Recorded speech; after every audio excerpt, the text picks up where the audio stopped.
लंबे अरसे से इंतजार था कि कब स्पोर्ट्स स्टेडियम डोडा जो है वो ओपन होगा, क्योंकि यहाँ पर काम किया गया था, ग्रास यहाँ पर लगाया गया था और नई पिच जो है वो यहाँ पर बनाई गई थी। लेकिन इसके अलावा दो इंपॉर्टेंट प्रोजेक्ट्स पर काम जो है वो शुरू होने जा रहा है। एक पर शुरू हो चुका है और एक पर शुरू जो है वो हो सकता है।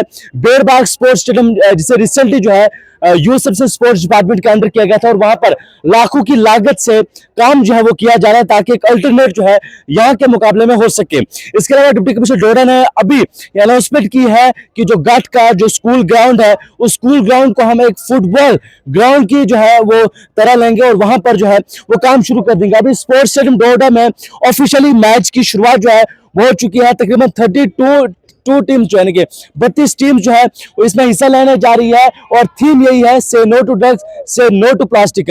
लेकिन इसके अलावा जिन दो प्रोजेक्ट्स पर काम अभी शुरू होने जा रहा है, एक पे तो शुरू हो चुका है बेरबाग स्पोर्ट्स स्टेडियम डोडा पर, क्योंकि ये सबके लिए ओपन नहीं होगा। और इसके अलावा नौजवानों की एक डिमांड थी, इनकी जो रिक्रूटमेंट या जो टीए आर्मी और पुलिस में जाना चाहते हैं, उनकी डिमांड थी कि इस स्पोर्ट्स स्टेडियम के आसपास जो है ट्रैक टाइप का बनाया जाए, ताकि यहाँ पर बच्चे जो है वो रनिंग वगैरह कर सके। तो डिस साहब ने कहा कि उस पर भी जल्दी काम शुरू होगा। देखिए, आप सब जानते हैं कि डिस्ट्रिक्ट डोडा का जो सबसे प्रोमिनेंट अगर स्पोर्टिंग लोकेशन है तो वो स्पोर्ट्स स्टेडियम डोडा है।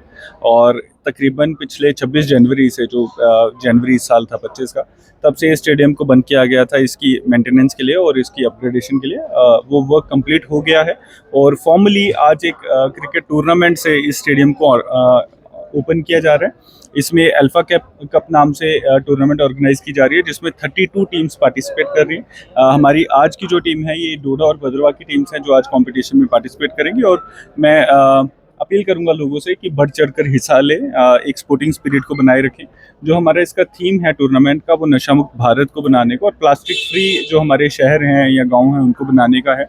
इसमें भी एक अच्छा मैसेज स्प्रेड हो, ताकि हम अपने देश को एक उन्नति के मार्ग पे, एक तरक्की के मार्ग पे और एक जो हमारा यूथ है वो स्पोर्टिंग स्पिरिट से, एक अच्छे डिसिप्लिन से आगे ज़िंदगी में आगे बढ़े, एक मैसेज लेके जाए, उसके लिए टूर्नामेंट ऑर्गेनाइज की जा रही है। स्टेडियम में अभी भी बहुत सारी चीज़ें कम है, जैसे लाइटिंग का है, बाकी चीज़ें भी कम है, तो कब तक कुछ चीज़ें कम है? देखिए, आपने ही 2 साल पहले मांगा था कुछ, तो वो फाइनली अब हुआ है।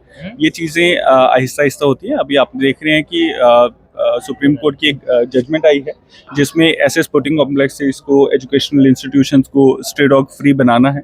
उस पर हमारा काम जारी है और हमने सबसे पहले जो शुरुआत की है वो डिग्री कॉलेज से और इस स्टेडियम से की है। स्टेडियम की बाउंड्री वॉल का काम इस टाइम चल रहा है, ताकि हम इसे स्ट्रे डॉग फ्री बना सकें और इस एरिया को सिक्योर कर सकें। आने वाले समय में यहाँ पे लाइट की जो ज़रूरतें हैं उसको भी पूरा किया जाएगा और एक प्लेयर्स के लिए चेंजिंग रूम्स का भी एक डिमांड रखी गई थी लास्ट टाइम जब हम यहाँ पे कंसल्टेशन मीटिंग के लिए आए थे। वो सारी चीज़ों को भी पूरा किया। सर, इसके बाद एक और जो है प्रोजेक्ट को आपने ग्रीन सिग्नल दिया था, जो बेरबाग स्टेडियम प्रोजेक्ट है, उस पर भी काम शुरू हो चुका है। एक अल्टरनेट है स्टेडियम के बाद उसका, उस पर किस तरह से काम चल रहा है और कितना उस पर जो है काम रखा गया है? देखिए, ये जो स्टेडियम है, this is a cricket stadium और बहुत सारे बच्चे हमारे क्रिकेट खेलते हैं। वो तो खुश हैं कि स्पोर्ट्स काउंसिल के साथ मिलकर वो टूर्नामेंट्स ऑर्गेनाइज करेंगे, but this stadium can not be used randomly. उससे यहाँ पे पिच खराब होगी और बहुत सारे नुकसान हो सकते हैं। इसीलिए डिस्ट्रिक्ट एडमिनिस्ट्रेशन ने जब इसका काम शुरू किया, साथ ही एक बेरबाग के ग्राउंड को बनाने का काम दिया गया district youth services and sports department को। उस स्टेडियम का काम तकरीबन 1 महीना पहले हमने शुरू करवाया था और उसका काम बहुत अच्छे से चल रहा है। हमारे बच्चों के लिए ऑल्टरनेटिव वो है। और तीसरा हमारा एक एम है कि जो घट का स्कूल का ग्राउंड है उसको फुटबॉल स्टेडियम की तर्ज पे तैयार किया जाए। उसमें हमारी कंसल्टेशन चल रही है। जैसे उसमें कुछ अच्छा ब्रेक थ्रू मिलता है हम आपको वो भी बताएंगे। बट मैं अपने बच्चों को, लोगों को ये बताना चाहता हूँ कि हमारी कोशिश रहनी चाहिए कि हम हर एक तरह का स्टेडियम बनाएं। बच्चों के लिए रनिंग के लिए ट्रैक भी हम बनाने की कोशिश कर रहे हैं आउटसाइड। अगर ब्लैक टॉपिंग ही हम कर पाए तो वो हम करेंगे, ताकि हमारे बच्चों को हर एक चीज़ में एक बेहतर इंफ्रास्ट्रक्चर मिले। Thank you.